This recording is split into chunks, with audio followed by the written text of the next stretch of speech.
नमस्कार दोस्तों, स्वागत है आपका हमारे चैनल पर। आज हम आपको महान लेखक मुंशी प्रेमचंद की एक अद्भुत कहानी पछतावा सुनाने जा रहे हैं। यह कहानी आपको जरूर सोचने पर मजबूर कर देगी। तो आइए इस दिलचस्प कहानी की शुरुआत करते हैं। पंडित दुर्गानाथ जब कॉलेज से निकले तो कस्बे माश की फिक्र दामनगीर हुई। रहमदिल और बाउसूल आदमी थे। इरादा था कि काम ऐसा करना चाहिए जिसमें अपनी गुजरान भी हो और दूसरों के साथ हमदर्दी और दिलसोजी का भी मौका मिले। सोचने लगे, अगर किसी दफ्तर में क्लर्क बन जाऊं तो अपनी गुजर तो हो सकती है, लेकिन अवाम से कोई ताल्लुक न रहेगा। वकालत में शरीक हो जाऊं तो दोनों बातें मुमकिन हैं, मगर हजार एहतियात करने पर भी दामन को साफ रखना मुश्किल होगा। पुलिस के महकमा में गुरबा परवरी के बेइंतहा मौके हैं, मगर वहां की आबोहवा आजादमनिश और नेक नीयत आदमी के लिए नामुवाफिक है। माल के सीगा में कायदा और कानून की गर्म बाजारी है। बेलौस रहने पर भी सख्ती और जब्र से मुहतरिज रहना गैर मुमकिन। इस तरह बहुत गौर और फिक्र के बाद उन्होंने फैसला किया कि किसी जमींदार के यहां मुख्तार आम बन जाना चाहिए। तनख्वाह तो जरूर मिलेगी, मगर गरीब काश्तकारों से रात दिन का ताल्लुक रहेगा। हुस्ने सुलूक के मौके मिलेंगे, सादगी की जिंदगी बसर होगी। इरादा मजबूत हो गया। कुंवर बिशाल सिंह एक साहब सरवत जमींदार थे। उनकी खिदमत में हाजिर हुए और अर्ज की कि मुझे भी अपने नमक ख्वारों के जुमरे में शामिल कर लीजिए। कुंवर साहब ने उन्हें सर से पांव तक देखा और बोले, पंडित जी, मुझे आपको अपने यहां रखने से बड़ी खुशी होती, मगर आपके लायक मेरे यहां कोई जगह नहीं है। दुर्गानाथ ने कहा, मेरे लिए किसी खास जगह की जरूरत नहीं है। मैं हर एक काम करने को तैयार हूं। तनख्वाह जो कुछ आप बखुशी देंगे वो मुझे मंजूर है। मैंने तो इरादा कर लिया है कि सिवा किसी रईस के और किसी की नौकरी न करूंगा। कुंवर बिशाल सिंह ने मगरूराना अंदाज से फरमाया, रईस की नौकरी नौकरी नहीं, रियासत है। मैं अपने चपरासियों को 2 रुपया महीना देता हूं और वो तंजेब की अचकन पहनकर निकलते हैं। दरवाजों पर घोड़े बंधे हुए हैं।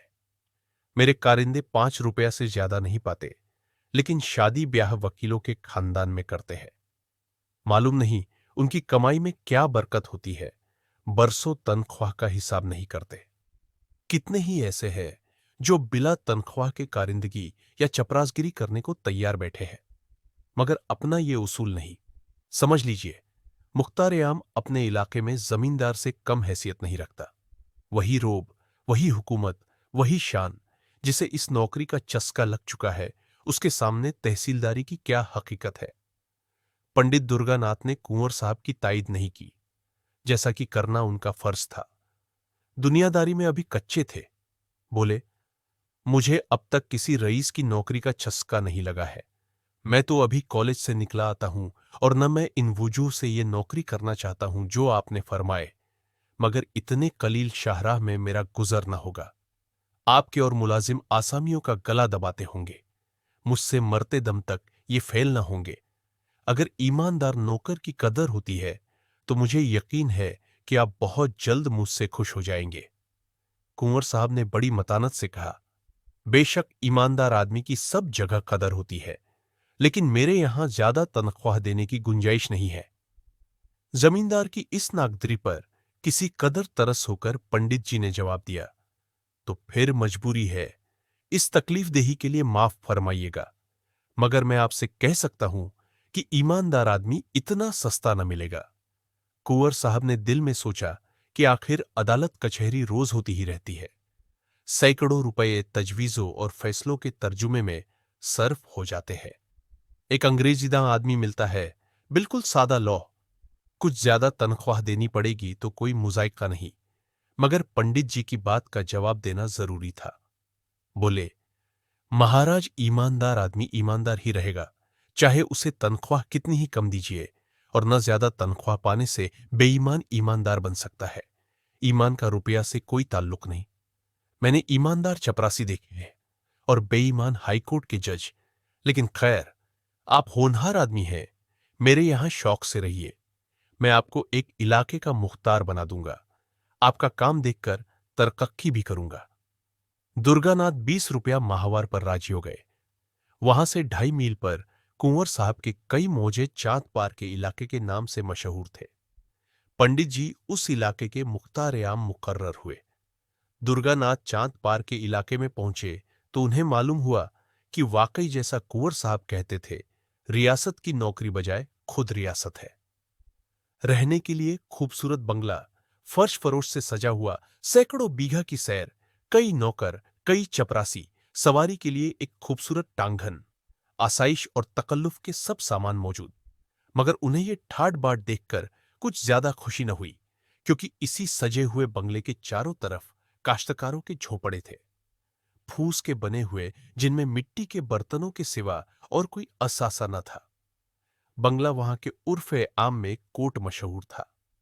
लड़के सहमी हुई आंखों से बरामदे को देखते, मगर ऊपर कदम रखने की जुर्रत न होती। इस इफलास के बीच में सरवत और तमव्वुल का ये नजारा उनके लिए निहायत दिल शिकन था। काश्तकारों की ये हालत कि सामने आते हुए थरथर कांपते थे। चपरासी लोग उनसे बिलातू तकार के बात न करते। पहले ही कई 100 काश्तकारों ने पंडित जी की खिदमत में नजराने पेश किए, मगर उन्हें कितना ताज्जुब हुआ जब उनके नजराने वापस कर दिए गए। काश्तकार तो खुश हुए, मगर चपरासियों के खून उबलने लगे। नाई और कुम्हार खिदमत के लिए आए, वो लौटा दिए गए। ग्वालों के घरों से दूध का एक भरा हुआ मटका आया, वो भी वापस हुआ। तंबोली एक ढोली पान लेकर आया, मगर उसकी नजर भी कबूल न हुई। असामियों ने आपस में कहा कि ये कोई धर्मात्मा आदमी मालूम होता है, लेकिन चपरासियों से ये बेजब्तगियां क्यों कर बर्दाश्त होती। उन्होंने कहा कि हुजूर, अगर आपको ये चीजें पसंद न हो तो न ले, मगर रस्म को तो न मिटा दे। अगर कोई दूसरा आदमी यहां आएगा तो उसे नए सिरे से ये रसूम बांधने में कितनी दिक्कत होगी। पंडित जी ने इस नेक सलाह का सिर्फ इतना जवाब दिया, जिसके सर जैसी पड़ेगी आप भुगत लेगा। अभी से इसकी फिक्र करने की क्या जरूरत है। एक चपरासी ने जुर्रत करके कहा, इन असामियों को आप जितना गरीब समझते हैं उतने गरीब नहीं है। उनका ढंग ही ऐसा है, भेष बनाए रहते हैं। देखने में ऐसे सीधे साधे गोया बेसिंग की गाय है, मगर सच मानिए इनमें का एक एक आदमी हाईकोर्ट का वकील है। मगर चपरासियों की इस बहस का पंडित जी पर कुछ असर न हुआ। उन्होंने हर एक काश्तकार से हमदर्दाना और बिरादराना बर्ताव करना शुरू किया। सुबह से 9 बजे तक गरीबों को मुफ्त दवाएं देते, फिर हिसाब किताब का काम देखते। उनके अखलाक ने असामियों को मोह लिया। मालगुजारी का रुपया, जिसके लिए हर साल कुर्की और नीलामी की जरूरत होती थी, इम साल एक इशारे पर वसूल हो गया। किसानों ने अपने भाग सराहे और मनाने लगे कि हमारे सरकार की कभी बदली न हो। कुंवर बिशाल सिंह अपनी रियाया की परवरिश का बहुत ख्याल रखते थे। बीज के लिए अनाज देते, मजदूरी और बैल के लिए रुपए, फसल कटने पर 1 के 1.5 वसूल कर लेते, जैसा कि मुनासिब था। चांद पार के इलाके में कितने असामी उनके मखरूज थे। चैत का महीना था, फसल कुछ खलियान में थी, कुछ घर में आ चुकी थी। कुंवर साहब ने चांद पार वालों को बुलाया और कहा, हमारा अनाज और रुपया बेबाकक कर दो, चैत आ गया। जब तक सख्ती न की जाए तुम लोग डकार तक नहीं लेते। इस तरह काम नहीं चल सकता। बूढ़े मलूका ने कहा, सरकार, असामी कभी अपने मालिक से बेबाक हो सकता है। कुछ अभी ले लिया जाए, कुछ फिर दे देंगे। हमारी गर्दन सरकार की मुट्ठी में है। कुंवर साहब ने फरमाया, आज कौड़ी कौड़ी चुकाकर तब यहां से उठने पाओगे। तुम लोग हमेशा इसी तरह हीला हवाला करते रहते हो। मलूका ने मिन्नत करके कहा, हमारा पेट है, सरकार की रोटियां हैं, हमको और क्या चाहिए। जो कुछ उपज है वो सब सरकार ही की तो है। कुंवर साहब को मलूका की इस जबान दराजी पर गुस्सा आ गया। राजा रईस ठहरे, उसे सख्त सुस्त कहा और बोले, कोई है, जरा इस बुढ़े की घोषमाली तो कर दे, ये बहुत बढ़ कर बातें करता है। उन्होंने तो शायद धमकाने की नीयत से कहा, मगर चपरासियों की आंखों में चांद पार खटक रहा था। एक तेज दम चपरासी कादिर खान ने लपक कर बूढ़े किसान की गर्दन पकड़ी और ऐसा धक्का दिया कि वो बेचारा तेवरा कर जमीन पर गिर पड़ा। मलूका के 2 जवान बेटे चुपचाप खड़े थे। बाप की यह हालत देखी खून ने जोश मारा। दोनों झपटे और कादिर खान पर टूट पड़े। धमाके की आवाजें आने लगी। साफा गिरा, अचकन तार तार हुई और कादिर खान जमीन दोज हो गए। हां, जबान की तेजी में जर्रा भर फर्क न आया। मलुका ने देखा कि बात बिगड़ गई, उठा और कादिर खान को छुड़ाकर अपने लड़कों को गालियां देने लगा।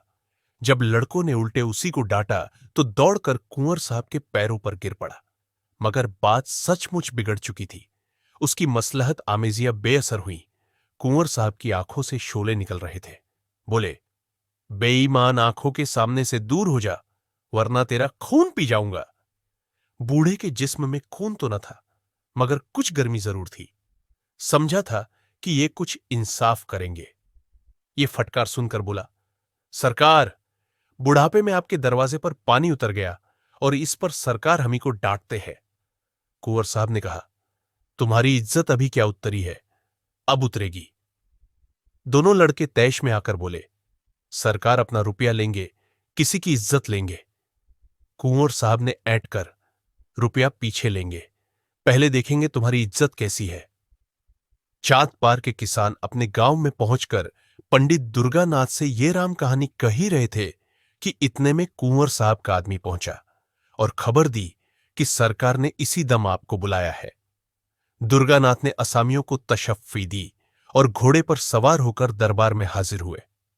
कुंवर साहब की आंखें गुस्से से लाल थी, चेहरा तमतमाया हुआ। कई मुख्तार और चपरासी बैठे हुए आग पर तेल डाल रहे थे। पंडित जी को देखते ही कुंवर साहब बोले, चाँद पार वालों की हरकत आपने देखी? पंडित जी ने सर झुकाकर कहा, जी हां, निहायत रंज हुआ, ये तो ऐसे सरकश न थे। कुंवर साहब बोले, ये सब आप ही के कदमों की बरकत है। आप अब भी स्कूल के लड़के हैं। आप क्या जाने दुनिया में किस तरह रहना होता है। अगर आपका असामियों के साथ यही बर्ताव रहा तो फिर मैं जमींदारी कर चुका। ये सब आपकी करनी है। मैंने इसी दरवाजे पर असामियों को रस्सियों से बांध बांध कर उल्टे लटका दिया है और किसी ने छू तक नहीं की।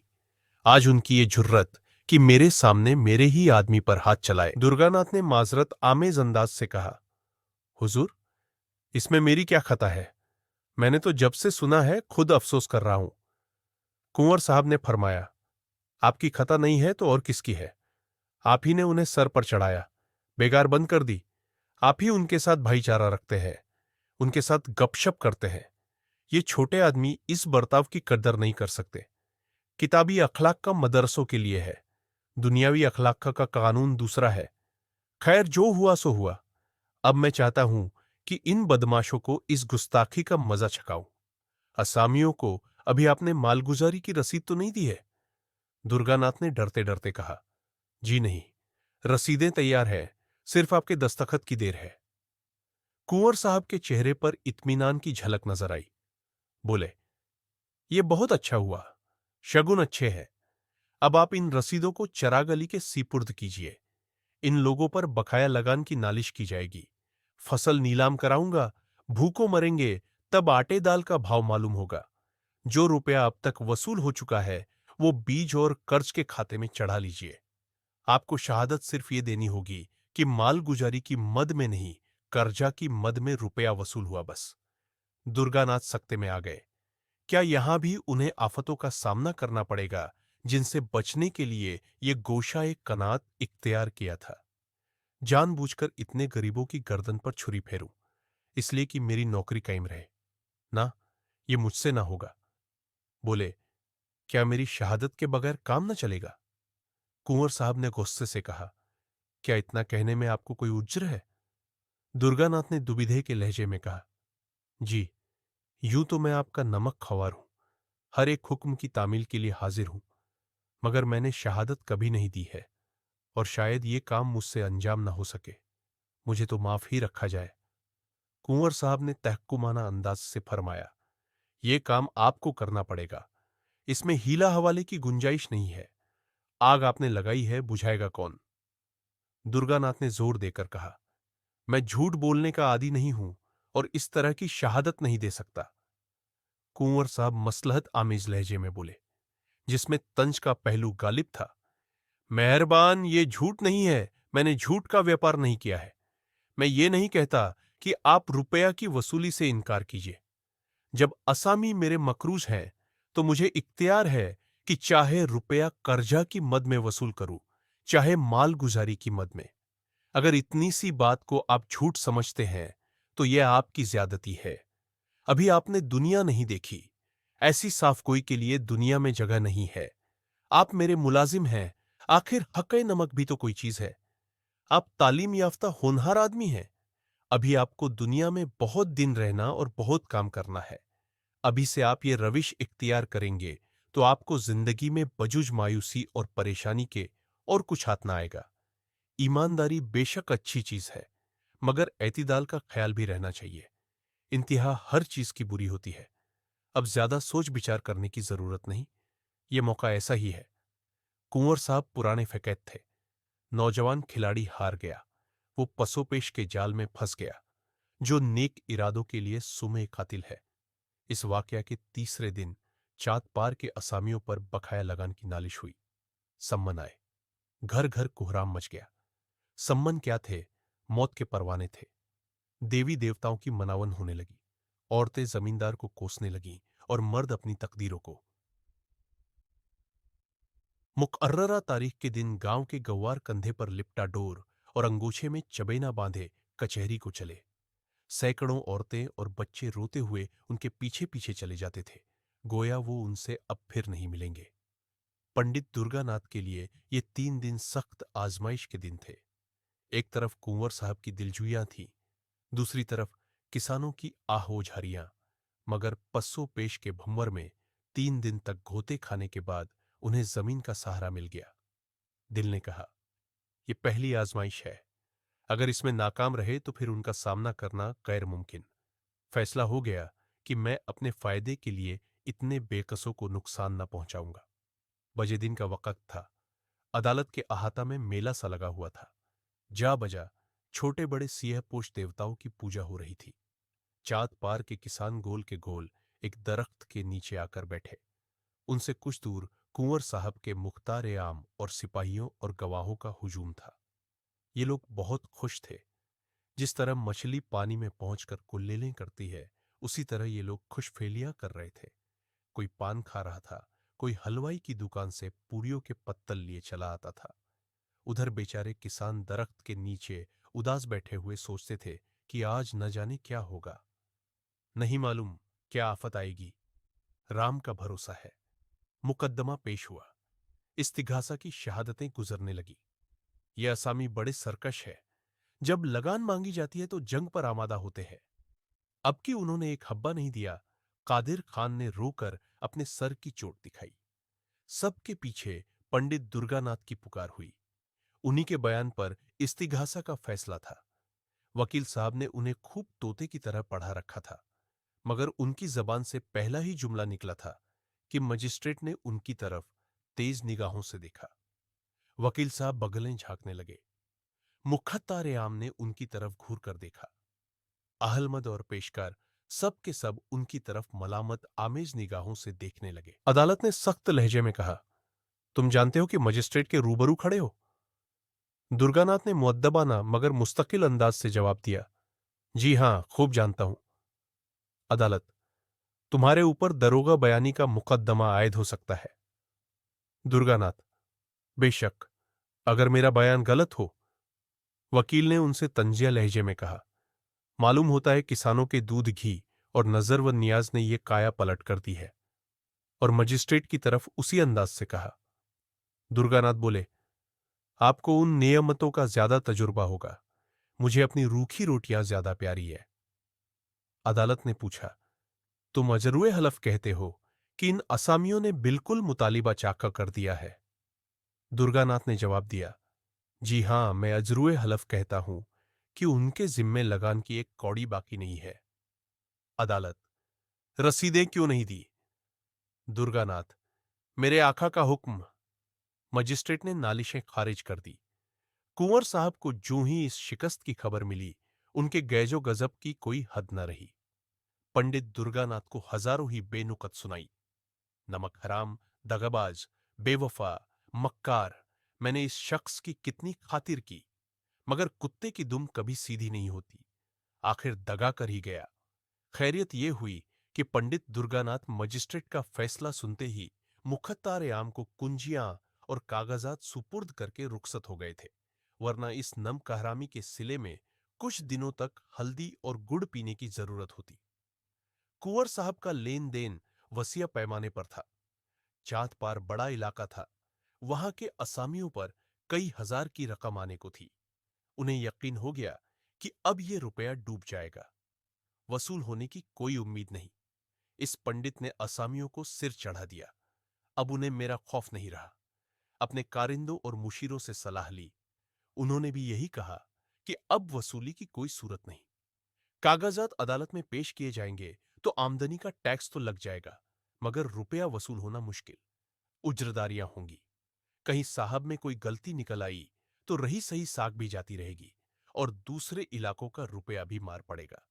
मगर दूसरे दिन जब ठाकुर साहब पूजा पाठ से फौरिग होकर अपने चौपाल में बैठे तो क्या देखते हैं कि चांद पार के असामी गोल के गोल चले आ रहे हैं। उन्हें खौफ हुआ कि कहीं ये सब कोई फसाद करने तो नहीं आए, मगर किसी के हाथ में लकड़ी तक न थी। मलुका आगे आगे आता था। उसने दूर ही से झुककर सलाम किया। ठाकुर साहब को ऐसी हैरत हुई गोया कोई ख्वाब देख रहे हैं। मलुका ने सामने आकर अर्ज की, सरकार, हम लोगों से जो कुछ भूल चूक हुई उसे माफ किया जाए। हम लोग सब हुजूर के चाकर हैं। सरकार ने हमको पाला है, अब भी हमारे ऊपर वही निगाह रहे। कुंवर साहब का हौसला बढ़ा।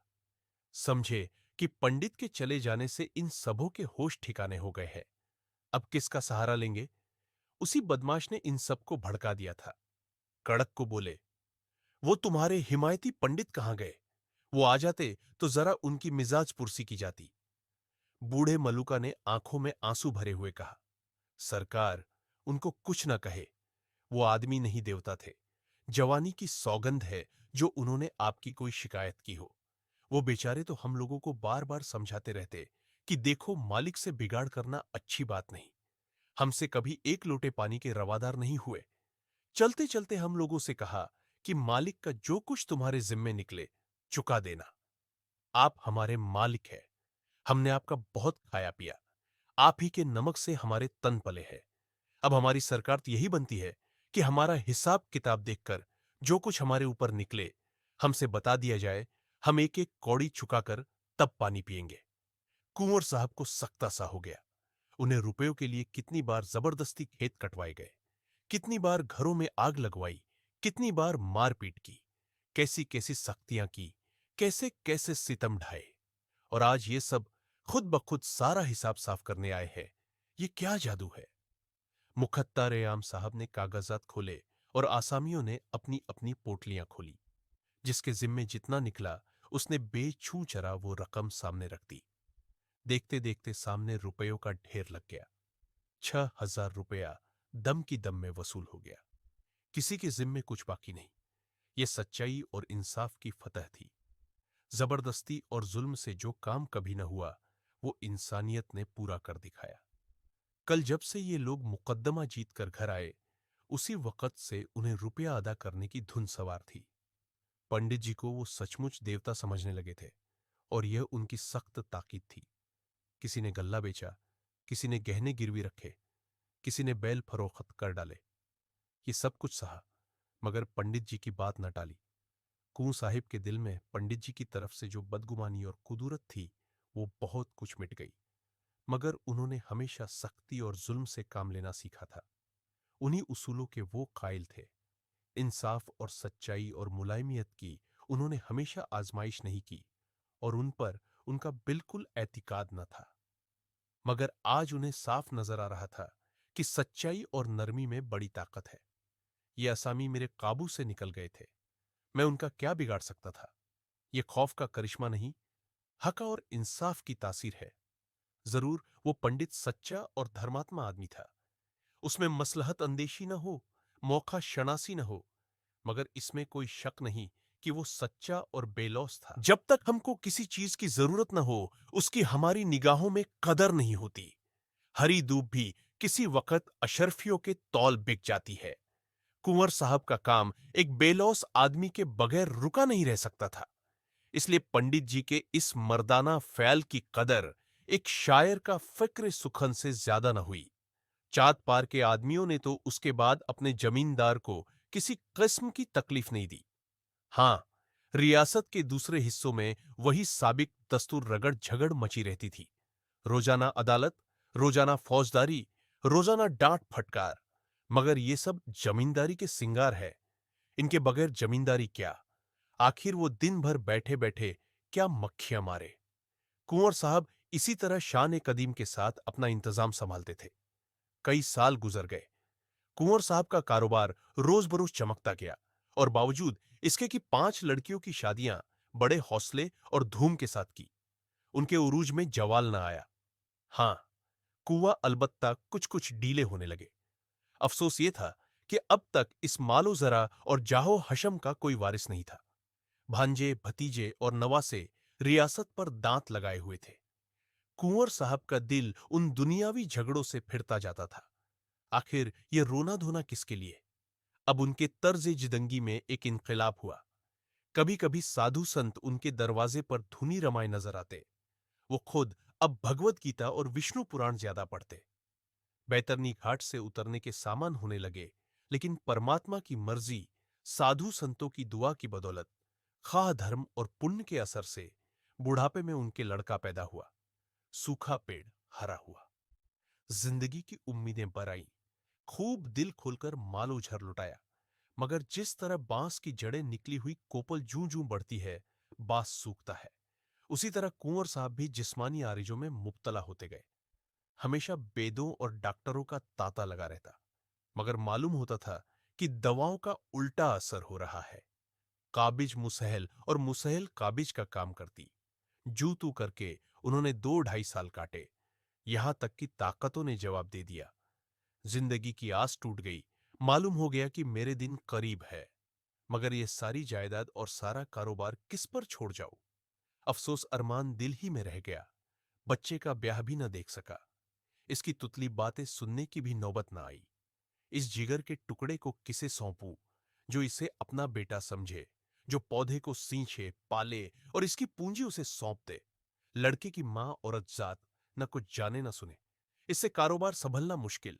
मुखत्तारेयाम और गुमाश्ते और कारिंदे दर्जनों है, मगर सबके सब दगाबाज, ईमान फरोश, खुदगर्ज। एक भी ऐसा आदमी नहीं जिस पर मेरी तबीयत जमे। कोर्ट ऑफ वार्ड्स के सुपुर्द कर दूं तो वहां भी वही सब आफते। कोई इधर दबाएगा, कोई उधर खींचेगा। यतीम बच्चे का कौन पुरसा होगा? हाय, मैंने आदमी की कदर न की। मुझे आदमी नहीं हीरा मिल गया था। मैंने उसे ठीकरा समझा। कैसा सच्चा, कैसा दिलेर, अपने ईमान पर कायम रहने वाला आदमी था। वो अगर कहीं मुझे मिल जाए तो मेरे सब बिगड़े काम बन जाए। इस बदनसीब लड़के के दिन फिर जाए। मैं उसके पैरों पर सर रख दूंगा, उसे मनाऊंगा और अपने लाल को उसके कदमों पर डाल दूंगा। मैं अपने जन्म की कमाई उसके सुपुर्द कर दूंगा। उसके दिल में दर्द है, रहम है। वो एक यतीम पर तरस खाएगा। आह काश मुझे उसके दर्शन मिल जाते।